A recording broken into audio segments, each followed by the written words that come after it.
हनुमान बेनीवाल किसी मुद्दे को उठाए और उसमें कोई अच्छा निर्णय निकलकर सामने ना आए तो ये तो बात ही नहीं बनती है। कई मुद्दे हैं, हाल ही में आपने देखा होगा कि न्याय दिलवाकर ही दूर हटते हैं उस मुद्दे से। और डूंगरी बांध का मुद्दा, राजस्थान में कई लोगों ने प्रयास किया कि डूंगरी बांध के इस मुद्दे को ठंडा कर दिया जाए। कईयों ने प्रयास किया कि जो मांग है जनता की उसे पूरी करवाया जाए, लेकिन अभी तक कोई निर्णय सामने नहीं आया।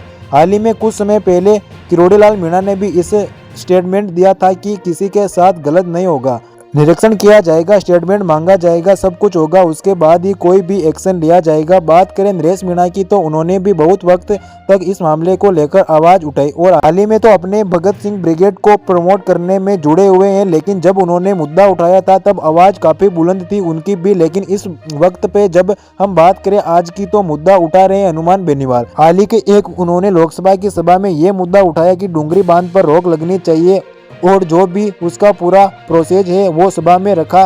क्या कुछ कहा हनुमान बेनीवाल ने, ये सुनिए, फिर हम इस पर चर्चा करते हैं। डूंगरी बांध निर्माण के विरोध में आंदोलन चल रहा है। 4-5 बड़ी महापंचायतों में हजारों की तादाद में लोग वहाँ इकट्ठा हुआ, बिगड़ सकता है। ग्रामीणों के अनुसार इस बांध से उनकी उपजाऊ कृषि भूमि, प्राकृतिक जल स्रोत और सांस्कृतिक धरोहर नष्ट हो जाएगी। साथ ही रणथंभौर टाइगर रिजर्व और कैला देवी वन्य जीव अभियान का 22 से 37 वर्ग किलोमीटर हिस्सा भी डूब क्षेत्र में आ सकता है, जिससे पर्यावरण को गंभीर नुकसान होगा। साथ ही पहले चरण में छिंतर गांव के लगभग 50,000 दलित, आदिवासी, मीना, गुजर और अब देखिए प्रभाव क्यों पड़ सकता है डूंगरी बांध पर हनुमान बेनीवाल के इस मुद्दे को उठाने का, क्योंकि इससे पहले SIR भर्ती का मामला हो, किसी का न्याय दिलवाने का, सूरज माली का जैसा न्याय का मुद्दा हो, तब वहां गए, न्याय दिलवाया। और हमेशा लोग ये कहते नजर आए कि जब जब हनुमान बेनीवाल किसी मुद्दे को उठाते हैं वो उसमें न्याय दिलवाकर ही चुप बैठते हैं।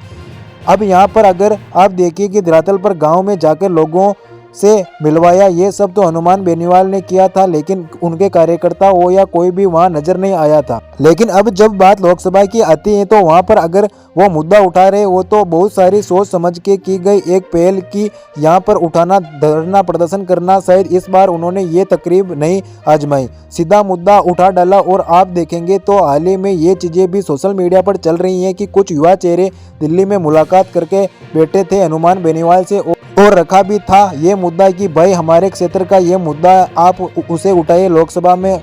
और उसका परिणाम ये है कि लोकसभा में मुद्दा उठाया है हनुमान बेनीवाल ने, सारी तमाम चीज़ें सरकार के आगे रखी हैं कि न्याय कुछ ड्रॉ बॉक्स हैं या कुछ परेशानियां जनता को हो रही है डूंगरी बांध के निर्माण के कारण, क्योंकि जैसे कि सामने की करीबन 75 से ज़्यादा गांव उसमें प्रभावित हो रहे थे। लेकिन किरोड़ीलाल मीणा का कहना है कि मुश्किल से 17 गाँव प्रभावित हो रहे हैं, कुछ ज़्यादा इतने नहीं जितने बताए जा रहे हैं। जितना क्षेत्र प्रभावित हो रहा है उन सभी का मुआवजा देने की बात भी बात की गई थी। लेकिन अब देखना ये होगा कि क्या कुछ एक्शन लिया जाता है लोकसभा में इस मुद्दे के उठने के बाद। आपकी क्या राय है, आपको क्या लगता है कि हनुमान बेनीवाल ने अगर मुद्दा उठाया है तो क्या जनता को न्याय मिल पाएगा? क्या राय है आपकी, इस पर बताइए कमेंट बॉक्स में। वीडियो पसंद आया हो तो वीडियो को लाइक एंड सब्सक्राइब करना ना भूलें और चैनल पर नए हो तो चैनल को सब्सक्राइब करें।